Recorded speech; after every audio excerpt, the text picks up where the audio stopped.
Greetings. I am so delighted to be with you all today for this money up non-negotiables. And let's call it a chat. Can we do that? I'm calling it a chat because I typically teach about 10 non-negotiables, but today I feel led to just share my top 3. So get your pen and paper ready because there'll be a couple of assignments that I'll be asking you to jot down some information that's very personal to you with regard to your money. So let's get started. We're talking about non-negotiables. Non-negotiables are things we must do. It's a lifelong commitment that requires us to die daily. We have to change our mindset so we can change our financial portfolios for the better. And by doing so, we can change generations to come. It's not just about us. So let me tell you this. I love teaching on financial literacy. And it's become a passion, and I absolutely love helping people manage and control their money. I start every money up session with a chat that I feel is one of the number one, numero uno items that is top shelf. We have to be committed to. It's mandatory, it's a non-negotiable. It's the first step to money up. And that is that we have to be tithers. A tithe. Malachi tells us 3:7, verses 7 through 12. Many are broke because we don't trust God with our money. So let's talk about the tithe. I like to think of it as a dime. And I heard someone else give that example. And to me, it was so profound because sometimes some of us can make it such a big deal that we have to give God a tenth of what already belongs to him, but it's simple. I believe that we have witnessed many, even in ministry. I'm a first lady, and we've been pastoring for almost 17 years, but I've watched so many withhold a dime and never reach their fullest potential when it comes to their level of prosperity that they should be living in, a place of overflow. And so let me say this to you. It's not just about tangible things, but it's about a life of peace, abundance, joy. And scripture is very explicit. It says that you're cursed with a curse. And that's for non-tithers. So in order for me to start laying down some foundation for our top 3 things that we're talking about today, the first one is tithe. I always start my money up sessions with that because we have to be willing to give God what's his. It's only a dime. Can somebody type that in the chat? It's only a dime. It's a dime out of $1, okay? I can't teach you how to reap. No one can teach you how to reap. And you live in a place of financial abundance, but you're cursed. Can we agree to that? So after today, I want you to think of yourself like this. You're a good farmer. All of us have to be good farmers. And none of us, if we're a farmer, will go out in our field and expect a harvest without planting lots of seeds, plowing lots of turf, and waking up early, doing some early hours of toiling the land.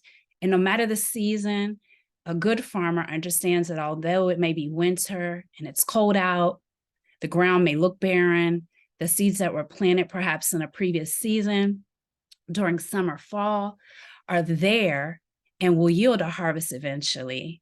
So we have to do the right things always. And so tithing and offering is a tangible way for God to see who we are and who we trust.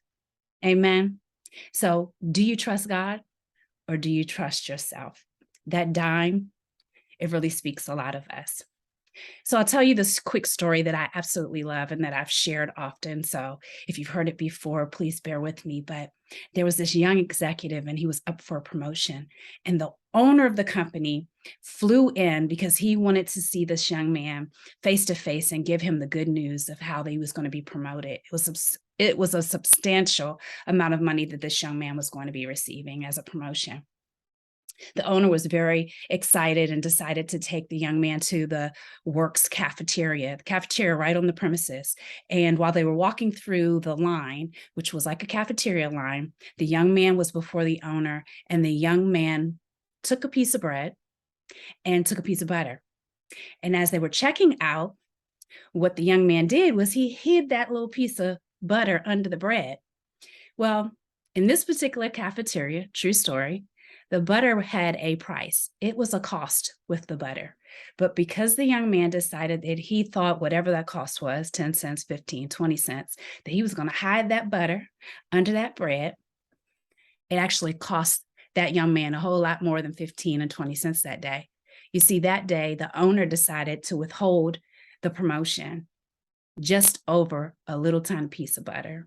And so I love that example. It's actually a true story that I heard many years ago. But with regard to finance and even with regard to the kingdom, what can God trust us with? Because ultimately, your character is everything. And as we talk about this soul experience, the soul care conference, we have to be willing to care for our souls and our character. Amen. Remembering that God sees and knows all. Number two, we only got 3 things today. Life insurance. Can everybody say with me, life insurance? You know, none of us want to talk about what's going to happen when we die, but the vital thing for us in order to build generational wealth, we have to think about life insurance. It's income protection. Is it protecting us? Not really. But it's allowing us to leave something behind and protect those that we care about and love. It's one of the best ways to build wealth for your future generations, your family, your children. You see, there are term policies, there's basic coverage that's typically the cheapest, but we need life insurance.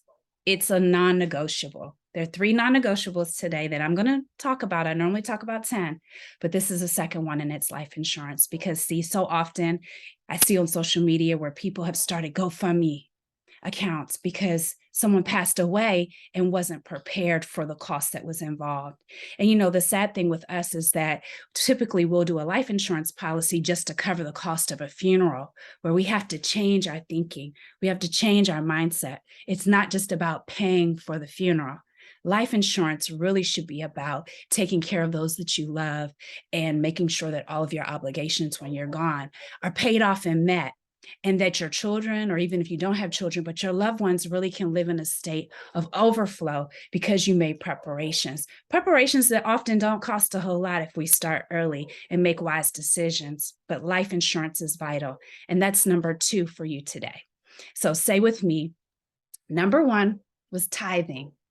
It's only a dime. Can you say that? Type it in the chat. And then number 2 is life insurance. My money up non-negotiables today. I'm only giving 3, but number 2 is life insurance, and it is a non-negotiable for us. So even if all you can do is get a term policy, get a term policy. Do something, have something, okay? Number 3, we're at number 3 already. Can you believe that? But number 3 is savings. Savings. And so there's so many different ways that we can think about savings. But one of the things that I often share, and that really was an astonishing statistic and number for me, is that I was at a women's conference with about 10,000 women. It was before the pandemic, and we were all together, and the speaker got up. I don't remember her name, but she was teaching on finance. And one of the things that she said was, guess what the average net is for African-American women? And so the majority of us who were there were women of color, whether it be African-American, Hispanic, we were women of color. And she gave the statistic, and she said that our net worth was equivalent to a Starbucks tall cafe mocha. So many of us know Starbucks, probably all of us know Starbucks, but a tall cafe mocha, which is the smallest size mocha you can get, is about $5, $6. And she said, okay, I want you guys to think about this. With 10,000 women here, the majority of us, so probably 8,000, our net worth is only $6. We can define our net worth as $6, which isn't even enough in some cases to go get what you want from Starbucks. And so I always like to share that because it's just a reality check that so often these teachings are so vital for soul care. How can we really prosper and our soul prosper unless we get our finances right, unless we get our minds right, and unless we money up? So some of the ways that you can save, let's talk about savings, is you really have to force yourself. You got to be willing to say no to yourself. Can you say no to yourself? Let's say no to myself. Yes. And so one of the things that I like to teach just on a very basic level, when people say, well, where should I start? Should I get stock? Should I do annuities? Should I do? No, no, no, no. Let's just start with the basics. Let's just start with the foundation. And the foundation is that all of us need an emergency fund. And I like to call this the GOK. GOK, if someone can type that in the chat for me. GOK is God only knows. Can you remember that? This is number 3. We're already on number 3, so bear with me here. But God only knows, and God only knows are those things that come up in your life, whether it's this week I had to get a new tire on my car because, I had brand new tires, but something happened and my wheel kept showing that my air was low. And when we took it in, guess what? There was a hole in that tire. And so that was a God only knows. And I had to be prepared to get a new tire because otherwise I wouldn't be able to drive. That's a very simple example of a God only knows. But these are things that just pop up and you would have no clue that they're going to pop up, but it's a God only knows. Okay. I also share another God's only knows, and this is I'll give this as a bonus to always make sure you have travel insurance when you travel. But a couple of years ago, my parents were on a cruise. They stopped off in Mexico, and my father-in-law actually felt like he was having a heart attack. Long story short, they got him off the boat. The boat left them in Mexico. They ended up in a hospital, and the hospital was telling my mother-in-law that my father was having a heart attack and that he needed to have surgery right away. Well, that was a God only knows moment. And at the moment, they were demanding that my mother-in-law write them a check for a very sizable amount of money. Long story short, my husband and I got on the phone. We did some investigating. We found a plane that would go pick them up and fly them into Miami. And once they got to Miami, they were my father-in-law, who they had told in Mexico he had had a heart attack, got to Miami in the hospital there, said, absolutely not. It's just a torn rotator cuff from playing golf. That was a God's only knows moment. But I will tell you and be very transparent that I'm grateful that they had travel insurance, because what we had to do is we had to put up 25 grand to get them out of Mexico and fly them by private jet into Miami, only to find out that he wasn't having a heart attack. He was fine, thank God, but that was a God only knows moment. And that is why it is so important that we have emergency funds. And so people will say, well, how much should I have in my emergency fund? Well, I always say you should have at least 3 to 6 months. But let me say this, you can't have too much in an emergency fund. And I think we definitely learned that coming through the pandemic, all of us. The pandemic really was a God only knows, if we can all agree on that. And so many people lost their jobs, and so many people were trying very difficult for them once they lost jobs to make ends meet. And you know what? Even if you have an emergency fund, when something like a pandemic hits and you've lost a job, you're probably going to need 2 years, right? I remember when the pandemic first hit and somebody said it's going to be at least 2 years. And I was like, no way. But here we are, over 2 years, living through a pandemic. Many people and many resources were available for people, but many are still struggling and still suffering. And even if we had an emergency fund of 3 to 6 months, there still would be a challenge financially. And so I like to say, have an emergency fund that's a part of your savings. Emergency fund is just a category of your savings, and make sure that it's 3 to 6 months. 3 to 6 months of liquid cash. So when we talk savings, this is liquid cash. Liquid cash basically means you can put your hands on that money at any time you need to, whether it's go and withdraw it from an ATM or write a check to somebody because you need to. Liquid cash means you don't have to ask anybody for it. It's just a matter of you writing it and giving it to who needs to have it. Okay? In order for us to money up, one of the things in order for us to money up, especially in our savings department, in our savings category, is that we have to really learn how to say no. We have to learn how to say no to ourselves and to others. We got to stop eating dessert first, is what I like to call it. I love dessert first. I'll tell myself, I can go to a nice restaurant and have dessert and have a water with lemon and be completely satisfied. I don't even need to have a meal. But what we're teaching ourselves and what we're teaching our children and we're teaching our family is that eating dessert first is okay. What does eating dessert first look like? Well, it kind of looks like this. I have a Mercedes, but I don't own a home. Ouch. I have red bottom Christian Louboutins, but I don't have an emergency fund. Ouch. I go to Starbucks every day, but I'll get to church on Sunday and I'll give God $5 in an offering. And I find it hard to give God that dime on the dollar that he's blessed me with. That's an ouch. So we have to teach ourselves, teach those around us that eating dessert first is not an option. We all like nice things. I admit the Christian Louboutins are nice. They're not comfortable, but they're nice. But we have to teach ourselves and we have to begin to train ourselves to say no to eating dessert first. And only we know when we're trying to eat the dessert first because we know our finances better than anyone.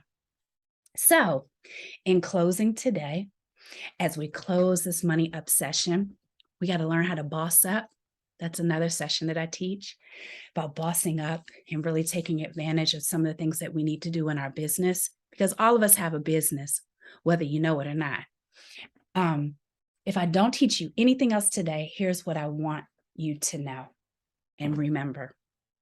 Always live below your means.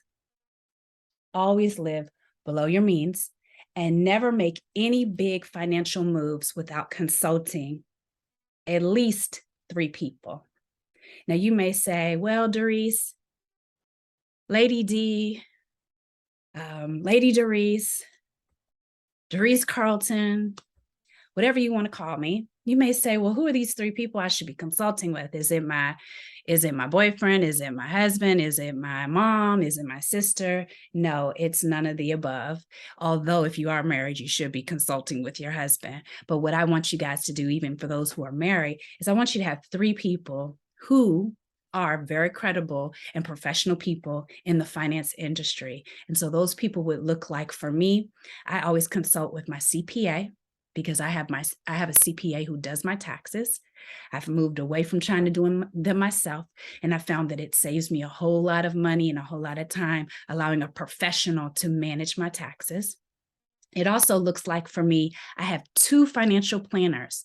Now you may say, well, why do I need 2 financial planners? Well, because people are very different and their mindsets are very different. And so if I'm trying to figure something out, I like to be able to have 2 people that I'll send the same question to, so that perhaps I'll get the same answer back. But if I don't, at least I can weigh both options, if that makes sense. So that I'm never moving from my own perspective, because I'm not a professional financial planner, even though I love teaching it. There are things that they are aware of and that they know that I just am not aware of because I'm not a professional. So that's my suggestion for you as we come to a close today. Now, one of the things that I'd like for you to do as we begin to close is I want you to get out a piece of paper before our time is up. And I want you to do these 2 things. I want you to take that piece of paper. And if I had time, I would show my piece of paper, but you probably couldn't read my writing. And I want you to write money up at the top of the piece of paper, so that you remember the name of this session. And I want you to just take a few moments right now. Go ahead, right now. I want you to take a few moments. And I want you to think of 3 ways. And if you need to, you can write down the 3 things that we talked about today if you haven't already. Our number 1 way of moneying up was our tithe. Number 2 was life insurance. And number 3 was our savings. And so if you aren't doing those 3 actively, we need to start those 3. But what I want you to do on your piece of paper is I want you to think of 3 ways that you can increase your savings and you can decrease your spending. Okay, would you do that for me right now? Just take a few seconds. I'm at the end of my presentation, but I want to do this because this is us activating what we've learned and activating our faith as well, and moneying up. This is moneying up. It's going to take some work. It's going to require something from you. Okay. So I just want you to take a few seconds, and on that piece of paper, what we're doing, what did I say? We're thinking about ways we can increase our savings and we can decrease our spending. Just 3 ways. Okay. And as you do that, I want you to write on the left side of the paper, wants, WANTS, the middle of the paper, versus needs on the right side of the paper. Okay. I want you to think about some things that you spend money on that are wants, they're not needs. And then on the right side of the paper, I want you to write down needs. Needs. So let's start the needs category with the 3 things we learned today. I need to tithe. I need to have a life insurance policy. You can have more than one. And I need to save. That's the foundation for our money up today. This was just our time to chat, to just lay a little foundation. I typically teach 10 things, but today I just wanted to give you those 3. As we're moving out of a pandemic, as we're realigning and readjusting and thinking about what needs to change, hopefully we've learned some powerful lessons through the pandemic. Let me say this, it's been a pleasure being with you guys today. My hope is that you'll be more intentional about your money, and especially in the 3 areas that we talked about, which were your tithe, life insurance, and savings. God bless you, and may God keep you. And may your soul care experience be one that is life-changing. Have a very blessed day.